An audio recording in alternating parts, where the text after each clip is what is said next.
maps and photos and a deep understanding of how the city streets developed over the last several decades. This evening, we have Dr. Melanie Kueber Watkins, is a research assistant professor in civil and environmental engineering at Michigan Tech, and also the chair of the Portage Township Planning Commission. I stated here what I'll let you say what you're going to talk about. You can talk about stormwater management. Yeah, stormwater management. And if I'm not loud enough, if someone in the back will give me a this or this, I'll try. Usually I can project, but sometimes I'm a little bit quiet. So I've spent quite a bit of my career before I became a research assistant professor doing stormwater management. I worked in Chicago for 8 years, and then I worked in St. Louis for a couple of years. And I'll talk about one of those projects that they are finishing. They're starting construction now, and it was related to this project, so or related to what happened in Houghton. So I'll talk about that too. All right, so doing stormwater management, it has a cost, and we kind of know that. Let's see here. To go. Uh-oh, where's staff? Okay. All right, so my outline, you might have seen it on the poster.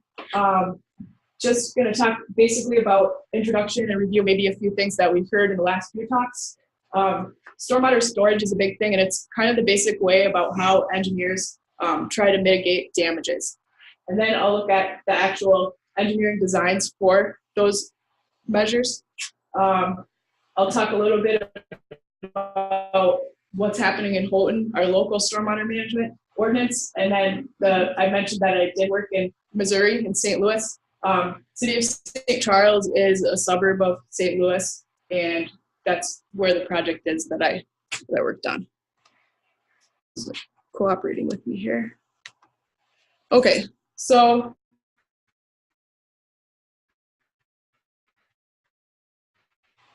we know that the runoff happens a lot faster, right? And it also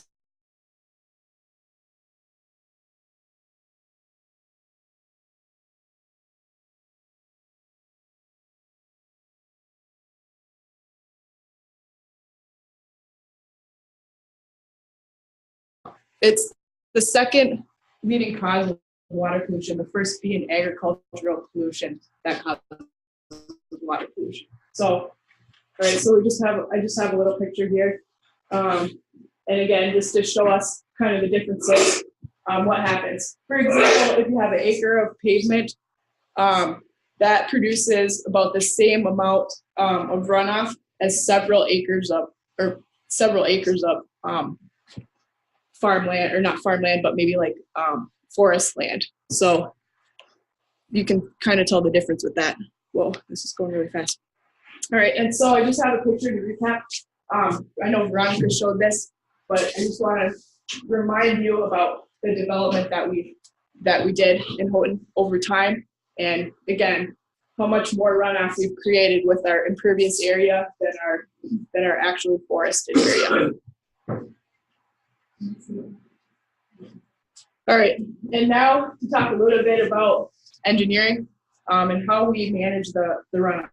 So when we think of runoff, I have actually a storm, and it's called hydrograph. And I promise I won't bore you with the big technical terms too much, but I'm going to start out with this to teach you about how we design detention.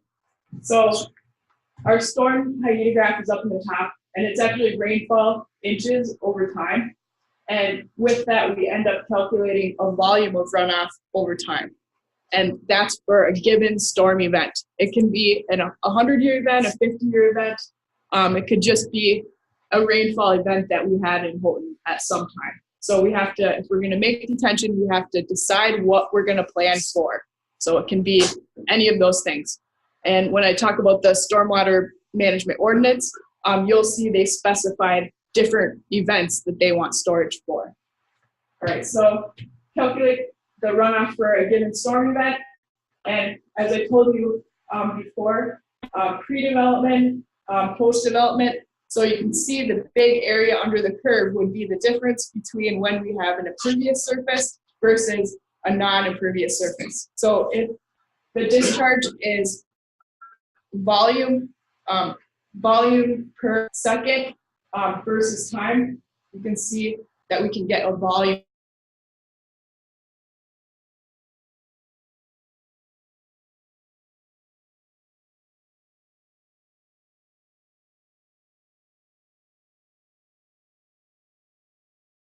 facility. And it's really just basically some of the things that I already talked about. When we make a detention facility, we can prevent erosion, we can prevent pollution, and we can prevent flooding, right? It would be a really large detention facility to capture all the runoff and all the volume from the flood that we had, but we can certainly do something by making some facilities to help us manage that. All right, so engineering solution. I kind of mashed storage volumes into detention, but there's a lot of different ways we can do detention, or a lot of different engineers design detention after they compute the storage needed from that storm event.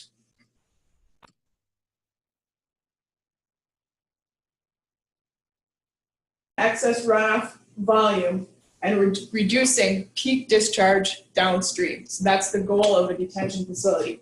So how does it work? You may have seen ponds in different places. So a big one and probably the most popular one is a pond. So an engineer, when they're designing a pond, they go through the hydrograph and hyetograph I showed you on the first page, the slide before. We compute a volume. We compute the difference in the runoff before the development, runoff after development, and we control the rate down to the runoff before the development with a control structure that's smaller, and those are the orifices there. So we're holding back the volume, and we're only letting out the rate like before the development. So that's how we control it with something like a pond. And you can see this one has a 50-year design for a 50-year storm, a 10-year storm elevation, and those correspond with the orifices accordingly. And there's probably a weir overflow. You can see like an embankment type of thing, and I'll show you real pictures too, but I wanted to show you the schematic design first of what it looks like. So when you're passing it by, you can kind of start to think, hey, that's what that's for. It's to hold back the water from the developed land. All right, so what are some types? I already told you.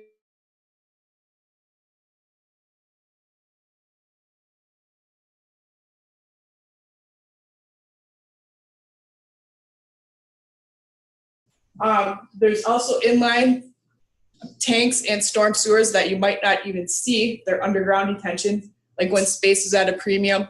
The project that I'm going to talk about in St. Louis, that one is actually a channel widening project in a creek. So they did their detention that way. And there's other options as well. And if engineers have enough time and money, they look at more than one option, right? Because if you're putting a pond, that's land and that's dollars. If you can put it underground, you still might for more excavation, building it, soil stability and stuff like that. All right, so some design features. All right, so I kind of talked about a control structure, and that's how you manage the release rate. There's configurations of the bottom of the pond. You don't want the pond to be too deep. You got to think about little kids falling in a pond, things like that. Slope protection, definitely you want erosion control on your slopes. If you don't have that, you might end up where you started with, and the whole thing washes out anyways. You got to pay attention to what you want your outlet structure to be, where the water is going to go when it has to leave your pond. And then trash racks are a big one. Maintenance is a big one. If you make a pond or any kind of detention structure, you're going to want someone to clean it.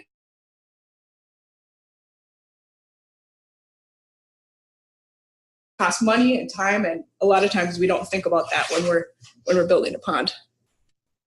All right, so here's just a small schematic of a pond. what it could look like.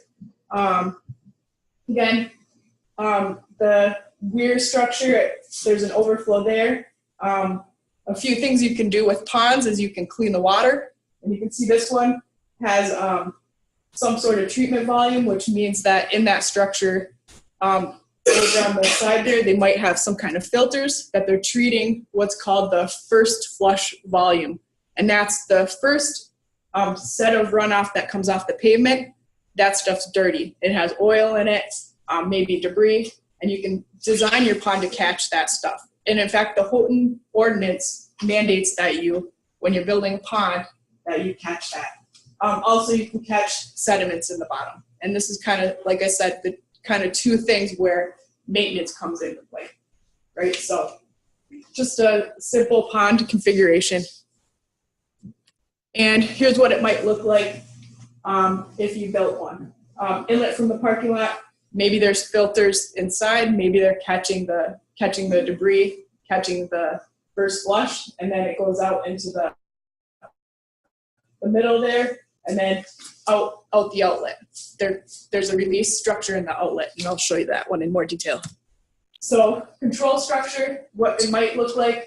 I know it's hard to see, but you can see there's a pipe down on the bottom, and that might be a small orifice for, say, a 10-year release for a 10-year storm, for a 10-year volume.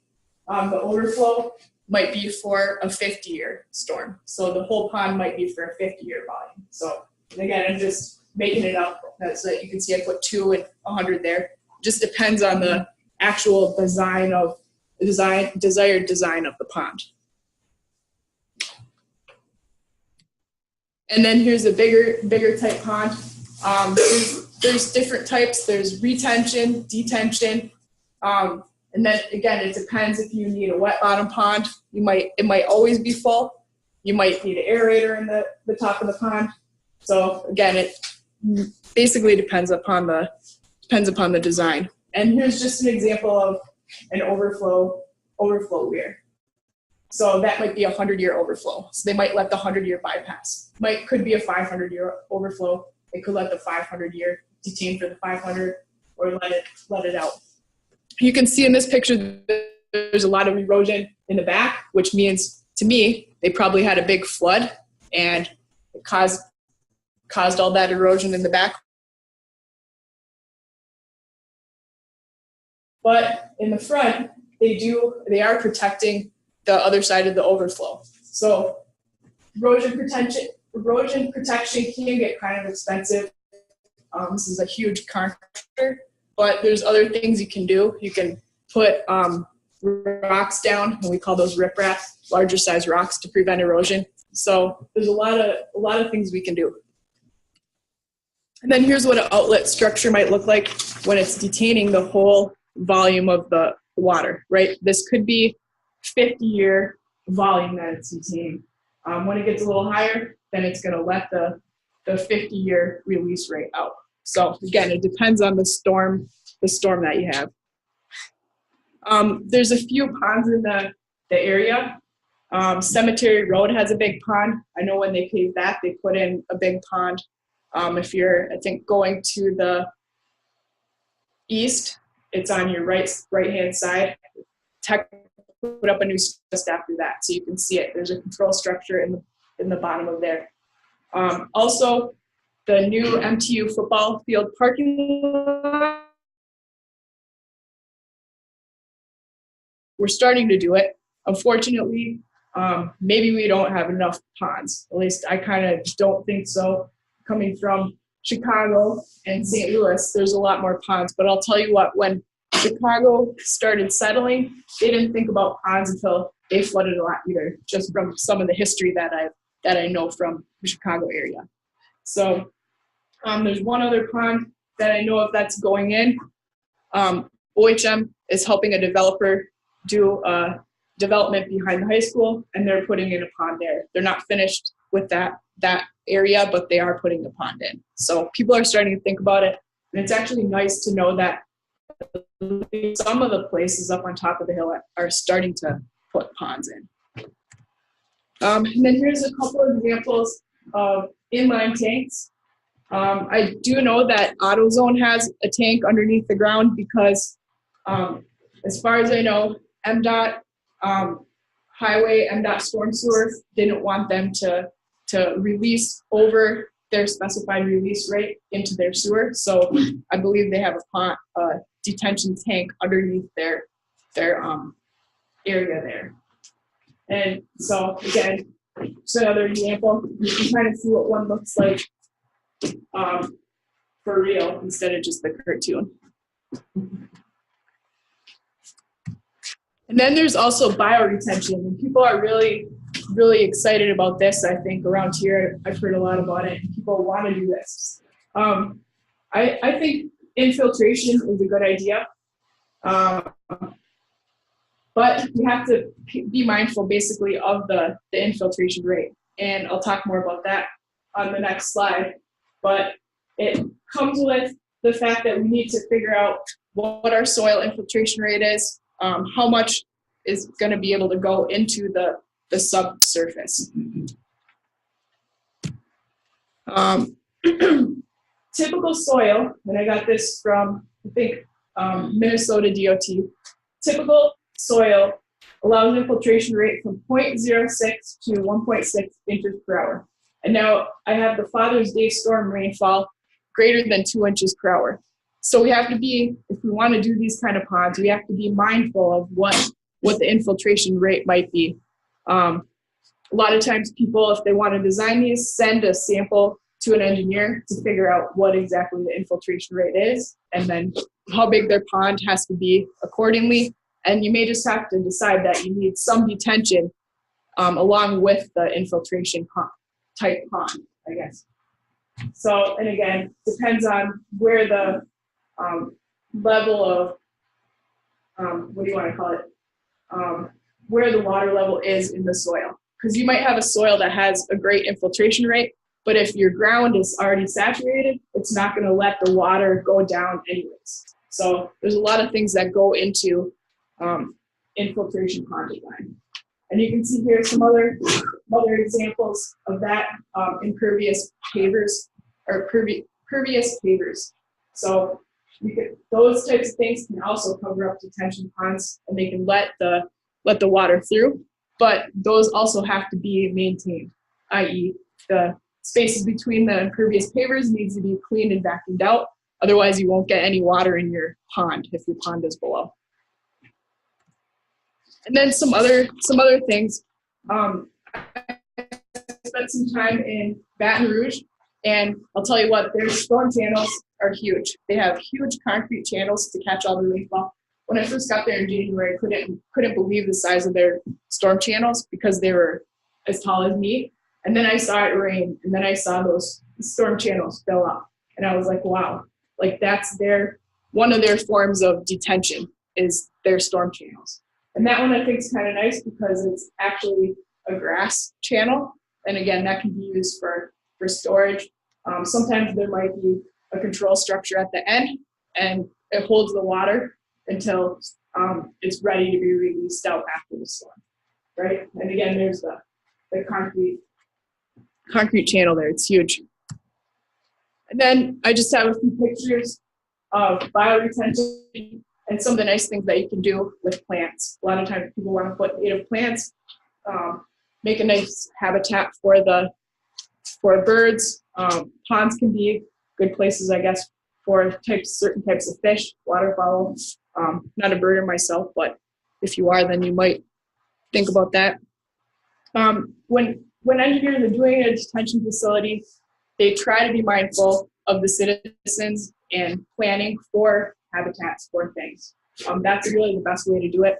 Sometimes it's fast and it's not as nice as it could be, but it sure is nice when it ends up looking something like that. And then here's a few more. That one's really nice. When I worked in Chicago, there was quite a few of these on golf courses, ponds that you might not even think it's a pond. But if you notice the walls are built up, you have to go down into the green, and then the control structure, one of them might be the grate that you see there. So, and then this one here, I did see a part in St. Louis that was actually a detention pond, but it was a brick type park. So there's all sorts of things that you can do. And then I just have a picture here of soil protection, because that's really important. You don't want the sides of your pond to erode, right? Grasses are good to plant, and then you might use geofabric underneath, or you could use rocks, which engineers call riprap, and you want to use larger sizes so they don't usually erode. All right, so with that, I told you how we can prevent stormwater runoff, what we need to do, and then I wanted to talk about what's actually happening in the area. So I think back in 2015 was when the city of Houghton approved the zoning ordinance, which also contained a stormwater ordinance in it. Quite a few of us here worked on it and reviewed it. Jay Green was one, Dave Watkins, myself, Alex Mayer. I'm probably missing a few people, but we all reviewed it and worked on it, and we were happy to see it pass in 2015. So let's see here. And then I have a couple other things just for your information. We have the zoning ordinance passed. There is a permit required for ponds for all new development. And also, just in case you're not aware, the DEQ DNR requires permits for any kind of development, as well as the Houghton County Soil Erosion Control. They also have permits for any development.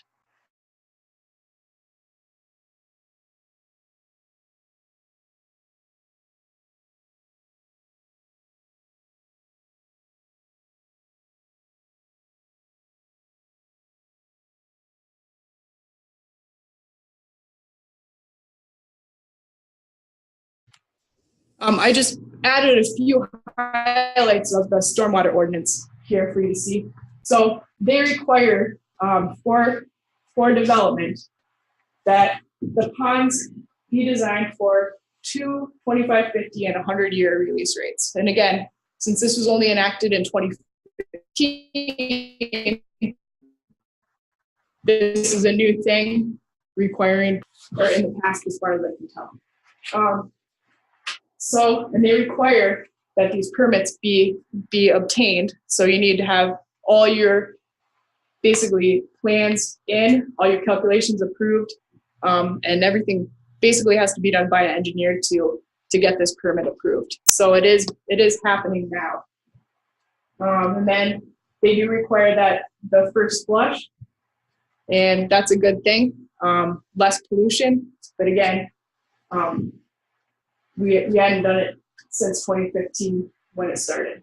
So, and again, these are just some highlights from that. And also, I just wanted to say a few highlights about the DEQ wetland permits. They require those for anything over an acre disturbed. And those are if you have a piece of property and you have wetland on it and you want to do something, they require you to compensate for that. And if you think about a wetland, if you really think, and you have all your water, all your trees, all your vegetation, actually that is acting like a detention pond. And if you rip that up, then there goes a lot of your detention. And so if that's not compensated for, it may be even worse than just ripping up a regular piece of land. So because it was providing natural retention. Houghton County Soil Erosion Control, this is really important before and during and I guess after construction, because if we're not protecting ripped up soil from erosion, then we have all that exposed land, and as soon as a big rainstorm hits it, we know where that goes, into the Portage or wherever. So they require greater than a third of an acre disturbed, they require a permit. And speaking from one of my other hats as working at the Portage Township on the Planning Commission, we are currently working on a stormwater ordinance. All right, so then I wanted to briefly talk about this project I worked on in the city of St. Charles. Outside of St. Louis, you can see there, and there's the city of St. Charles. And I was happy to ask M3 Engineering, who I worked for, to allow me to use their presentation. I thought it was a really good case study, and it actually, I know St. Charles is bigger than here, but the things that they did could apply to some things that we could do here. Let's see here. So I'm using their presentation here.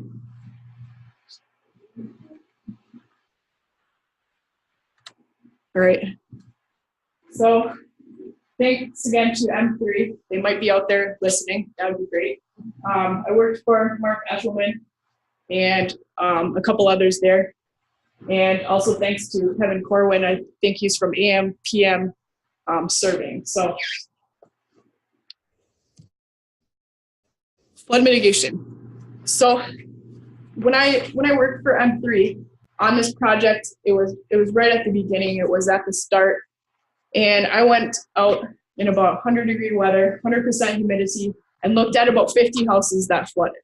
And they had just recently flooded in the past, like, few months, like maybe 3 or 4 months. And the reason I knew that is because a few citizens came out and they wanted to show me the watermarks, like maybe 4 feet up their basement protection measures. And it wasn't anything that was really constructed. They were things that homeowners had done to try to keep reoccurring floods out of their houses. And some of them consisted of, let's put a steel plate on our door, on our basement door. Let's block it off. Let's bolt it in and see if we can keep the water out. Some other things that they did were take out their basement windows, put glass blocks on their basement windows, or maybe even just put a concrete block on their window, like take the whole window out and do that. Some other things they did were put steel around the window so that it would act like a barrier, so it was maybe a few feet high. But to tell you the truth, they had incurred a lot of damages. And I don't remember if I said this, but I looked at about 50 homes. And that's what consisted of their flood improvement measures. All right, so it's just a picture of St. Charles. And again, it's larger than here, but not, a couple of times larger than here. 23 square miles, where I think I don't know if I mentioned the Huron Creek watershed is 3.5 square miles, but still some of the things they did there will apply. All right, so again, I mentioned that they had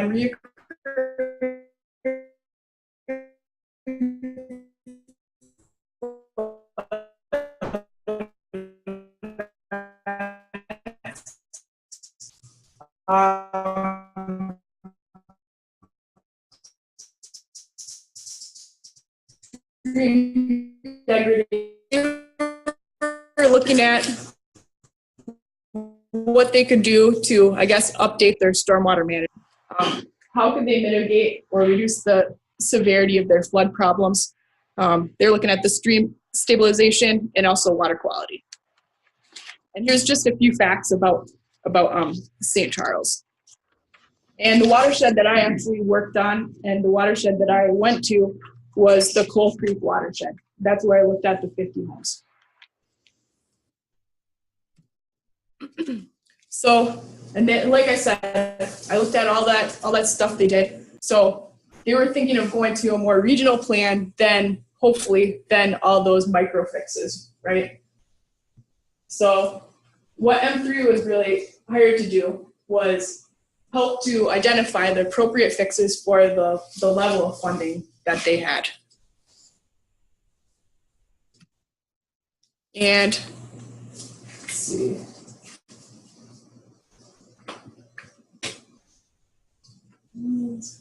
And I apologize, I'm not going to say anything about that one. But so what M3 did was I went out, looked at some assessment. They probably did more. Again, I ended up ended up coming here and working here, so I haven't seen the project through to completion, but I know in 2019 they're starting construction on part of it, which I'll get to. But how they started was doing a model for their problems.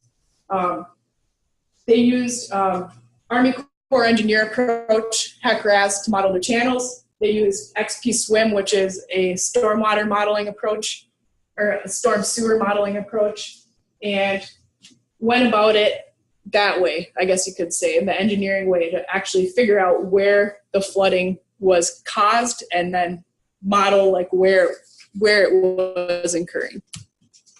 So what they found from the modeling, which is most likely visible, but maybe easier to tell on a broad scale if you're modeling it, lack of inlet capacity, undersized piping, bridges and culverts were pinching the water, which we know is evident when we look at places like Mount Ripley that flooded. There's that culvert that pinches the water. Peepsaw Creek pinched the water. We also know that Paradise Road pinched the water, right? So they had some of the similar issues. And they had structures built in the floodplain. We don't have designated floodplains here, but the fact that some of the houses flooded in low-lying areas suggests that probably these are the same types of problems. So some of the things they looked at doing, bridge culvert replacement, which consisted of widening maybe those pinched culverts.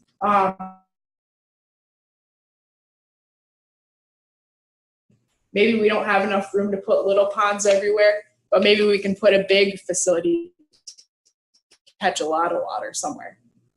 Buyouts, did they all want to move? I know when I was working there, they were talking about the fact, how much is it going to cost the city, the town, maybe FEMA if some houses were in the floodplain, how much was it going to cost if people wanted to move? And that, is a big problem, because relocation, where are the people going to go? I mean, in this case, they're in a landlocked city, and where are they going to go? Are they going to have to move farther away, which means longer commutes, have to buy more expensive housing? Who knows? Floodproofing, I told you about what they were trying to do, like at least on a small scale, but bigger measures such as raising houses were something.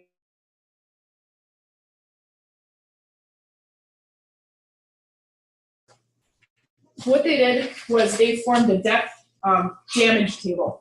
And this is Army Corps of Engineers standard approach. How much does it cost when your house floods 1 foot? How much does it cost when it floods 10 feet?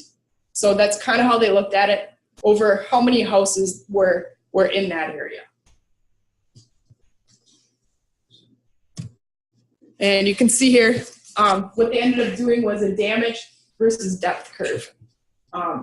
So again, feet of damage versus, depth versus the amount of damage and the cost over the whole area. Then they equated that to how high does the water level rise in that area. So feet of damage, what storm level does that equate to? And then through that, they derive the damage per the return period. So, all right, so if you have a 50-year flood, this is how much it's costing us, or how much it's worth when it floods that much. Then they were able to put a dollar amount on the flood. So they could weigh the difference between the dollar amount versus the improvement package or improvement type that they wanted to do. Is that a per square foot of flood house that they come up with? Probably something like that. I would have to go and ask them for sure exactly, but probably something like that. Damage per house per square foot, average house size per damage. All right, so for example, they chose 6 houses and they looked at how much damage per year flood those 6 houses incurred, just to see like what the weight difference would be per improvement package. And then they came up with some costs for the different improvement types. So they have regional detention basin, 300K, flood proofing, 50K, wide stream, 750, and wide culvert, 250. And they chose widen culvert. And that was kind of cool because I got to work on part of the model where they did widen some, where we did widen some of widen some culverts. There was 2 I got to widen, plus they actually did look at the regional detention facility, at least a small one. So, and then this one, let me see, widen culvert. So you can see here, what happened on the first slide is that they have all the year floods, and we know that when the culvert is pinching, the water is higher. So just visually you can see if you widen the pinched culvert, you ends up your water level goes down. So what does that equate to? Again, that's lower level water level of damage, like in your house, right? So you can think about the differences in cost there. Then we did that basically for again the 6 houses, right? So you can see here the return period, and then damage in one house, damage per one house, and then damage per 6 houses expected before the project, and then there's 1 house again after the project, and then 6 houses after the project. So they were able to equate that to a cost and then a benefit cost ratio, right? So 1,000 minus the 795, 285, and then project cost, and then they came up with a benefit cost ratio. So they started to rank the different projects against the different damage levels, and then against what they would benefit if they did the project. So they came up with a list of 90 projects that they could have done. I showed you 3, but there was a lot more. I mean, I guess they had a lot of brainstorming going on, and I think we saw there were a lot of culverts. So 90 projects. So then what they did was they went through and they kept adding up the projects. So what they're doing is totaling the cumulative benefits and versus the cumulative costs and looking for a break-even point. Because basically they wanted to maximize and see and decide how much they could spend overall on this. And I guess just a few things to point out. Some of the flat points, they're not really seeing a benefit, but again, if they're going for a maximum and a break-even point, then that was a reason, I guess, to keep going. And I actually think, this might be a snapshot scenario probably of all the things that they went through. So I guess just to summarize what they did, they ended up using the data-driven approach, collecting a lot of data, looking at different projects, looking at different costs, assessing damage levels and comparing those, and went with an overall regional plan.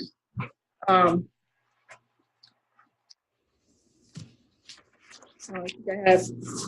So, and I think they ended up financing it, and I saw on the website, I didn't ask in detail, by a capital improvement project, although I'm not sure if the money came from the city rearranging their funds into the capital improvement, or a millage, or assessing homeowners, or some kind of combination of that. So that's, I guess, kind of how it's proceeding. And I do know that they're doing some of those projects because some of them are starting construction in 2019.